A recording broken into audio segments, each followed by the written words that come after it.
Você está vendo VitaCast Shorts, o novo quadro do VitaCast que você já conhece, compacto, interativo e dinâmico para se encaixar na sua rotina.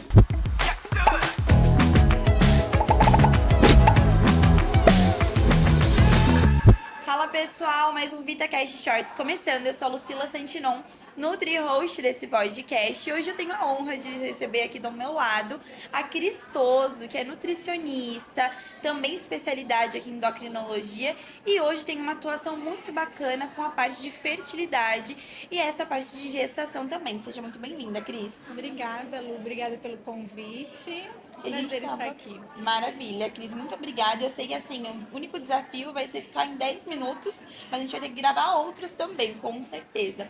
Cris, a gente já começa com essa parte gestacional, gestação de risco. Você estava me explicando anteriormente, já estava aqui tietando a Cris. Como é que funciona uma gestação de risco? Como eu identifico se eu tenho uma predisposição a desenvolver uma gestação de risco? Como começa esse universo? Bom, toda gestação começa para ser uma gestação saudável, né? Algumas mulheres têm um histórico obstétrico ou doenças crônicas que predispõem um risco maior durante o período gestacional, e algumas das mulheres não terão nenhuma classificação de risco, mas vão desenvolver o risco durante a gestação por ser um período super especial e cheio de mudanças, né? Então, uma gestação de risco, ela tem uma soma de fatores que leva a particularidades, né, no acompanhamento, justamente para que a gente consiga manter a segurança da mãe e do bebê durante toda a fase gestacional. Maravilha, Cris. E quando a pessoa identifica no seu consultório e chega um diagnóstico, às vezes até de um risco, geralmente é no primeiro trimestre, segundo que se identifica, o que é mais comum? Bom, quando a gestação inicia, a gente já, nas fases bem primordiais, a gente já deixa marquinhas no desenvolvimento que ao longo da gestação podem percursar no alto risco. Então, desordens obstétricas que são alto risco, como é o caso da pré-eclâmpsia, elas começam no comecinho da gestação. A pressão alta na gestação, Exato. que acaba lá na frente, ocasionando a pré-eclâmpsia. Então, quando a gestante está no acompanhamento obstétrico, já nos primeiros ultrassons, no primeiro trimestre, ela já consegue identificar o seu risco para o desenvolvimento de algumas alterações. Entre elas a pré-eclâmpsia, entre elas a restrição do crescimento intrauterino. Então, Desculpa, são coisas... Cris, te cortar. Traduz para o pessoal de casa o que é a pré-eclâmpsia. A pré-eclâmpsia é uma síndrome hipertensiva da gestação. Então, a gente tem algumas síndromes hipertensivas onde a mãe tem uma pressão alterada. Entendi. E essa pressão alterada, somada a outras alterações lá no finalzinho da gestação, podem colocar ela num risco bem aumentado. Isso é a característica da pré-eclâmpsia. Então, como ela é uma desordem obstétrica que não vamos dizer comum, mas é uma desordem obstétrica grave, a gente trabalha a prevenção da pré-eclâmpsia desde a pré-concepção, porque muitas coisas levam e contribuem para isso acontecer. Então, nós temos várias características de risco. Uma mãe, por exemplo, que tem uma glicemia, o açúcar no sangue, né, o açúcar na corrente sanguínea aumentado, ela tem um risco maior. Uma mãe que concebeu a gestação por reprodução assistida, popularmente conhecida como FIV, ela também tem um risco maior para desenvolver essas síndromes E hipertensivas. por que a FIV isso acontece? Algumas tecnologias, alguns modelos, né, do tratamento da FIV predispõem a pré-eclâmpsia por causa dessa fase inicial da gestação, a placentação, que ocorre bem no comecinho, a transferência embrionária, o uso de medicações. Então, é muito legal que o nutricionista ele tem um papel muito interessante aqui, porque quando a gente fala em prevenir essas desordens durante o período gestacional, a gente previne antes das mães engravidarem. Exato. Justamente porque quando elas engravidam, esse momento já está acontecendo, não dá para esperar o beta ser positivo para a gente começar a prevenção. Então, a gente trabalha todo o aspecto de melhorar os fatores de risco antes da gestação Do acontecer. casal como um todo. O casal como um todo. Sempre que a gente fala de reprodução, de gestação, a gente está falando de uma responsabilidade 50% do homem e 50% da mulher.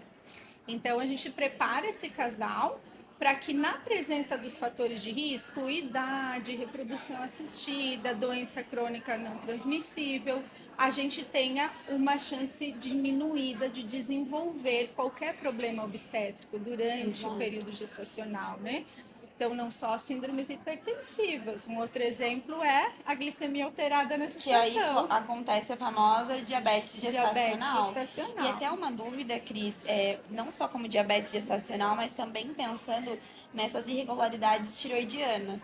Então, muito se altera, só que depois passa, volta ao normal. Tanto glicemia quanto, né, a tireoide alterada, digamos assim, na gestação. E por que que isso acontece, essa mudança? Bom, o período gestacional, a fisiologia da gestação, ela envolve muitas alterações hormonais e alterações imunológicas. Essas alterações por si só, num corpo saudável, elas não vão cursar uma doença. Mas muitas mulheres engravidam já antes da gestação, sem reconhecer, por exemplo, uma desordem na glicemia, não Exato, reconheceram antes não sabiam. que o açúcar no sangue estava aumentado, daí quando engravidam, essas alterações metabólicas vão piorar a Aumenta. situação. Na gestação, nós temos a formação dos órgãos do bebê. Então, o primeiro período da gestação, nós chamamos de organogênese, formação dos órgãos do bebê. Ele não tem ainda a tireoide, ele vai depender dos hormônios da mãe para o seu desenvolvimento. Então, a gestação é um período de demanda nutricional, metabólica, hormonal aumentado. Então, a gente precisa iniciar a gestação com tudo em dia, os exames bonitinho, a glicemia bonitinha, a tireoide regulada. Se a gente começa a gestação com esses parâmetros fora do adequado, há uma possibilidade sim de eles piorarem por conta dessas alterações. E quando você tem essa paciente no consultório que entrou num parâmetro ali de gestação de risco, tem algum grupo de alimentos que você pede para restringir, algo nesse sentido, para que não agrave? Bom, então, para o acompanhamento da gestante que já tem um risco, acho que os parâmetros principais é peso por semana, isso vai depender de uma dieta saudável de uma maneira geral. Glicemia, porque daí a gente não pode somar fatores, né? Se essa mãe já está com a pressão alterada, ou ela já tem um risco, né? Tem uma trombofilia, tem excesso de peso, já tem um risco, a gente não pode somar fatores. Então, com certeza, se a gente precisar falar de alimentos de uma maneira geral, eu considero que toda gestante precisa estar seguindo uma dieta que tenha um baixo índice carga glicêmica, para não predispor esse risco da hiperglicemia, do açúcar no sangue aumentado. Então, eu não escolheria um alimento específico, Isolado. mas certamente uma conduta que é adequada à maior parte das gestantes. É uma dieta de baixo índice e baixa carga glicêmica. Maravilha, Cris. Aqui uma aula, tá, pessoal? Espero que você de casa esteja gostando. E para finalizar, Cris, deixa pro pessoal de casa o que você geralmente introduz de suplementação. Eu começo por onde? Para essa gestante, não só que tá entrando no quadro de gestação de risco, mas gestante é algo que muitas pessoas ainda ficam nessa insegurança. Então, o que você utiliza na sua conduta? Bom, na minha conduta, o casal vai ser suplementado desde a pré-concepção. A gente começa a suplementação do casal fazendo os exames gerais para identificar quais as peculiaridades e as necessidades individuais que eles têm. Mas 3 a 6 meses antes a gente precisa começar essa suplementação. Quando a mulher engravida, a gente continua com ela a suplementação individualizada até o final da gestação, mas ela com certeza vai estar usando ômega 3, com certeza ela vai estar usando alguns nutrientes que são essenciais para o desenvolvimento do bebê nas primeiras fases gestacionais. Esses nutrientes, especialmente o complexo B, sempre estarão ali na suplementação.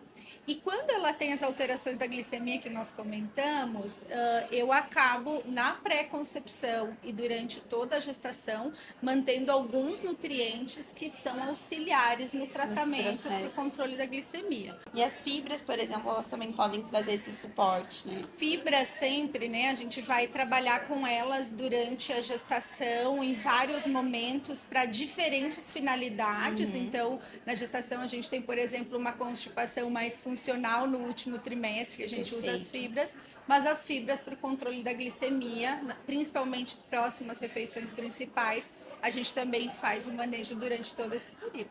Cris, uma dica maravilhosa. Muito obrigada. Uma dica não, várias dicas, né, pessoal? Imagina, eu que Espero te ver no agradeço. próximo. Muito obrigada por ter aceito o nosso convite. Espero que você de casa Até tenha logo. gostado e nos vemos no próximo, pessoal. Tchau, tchau.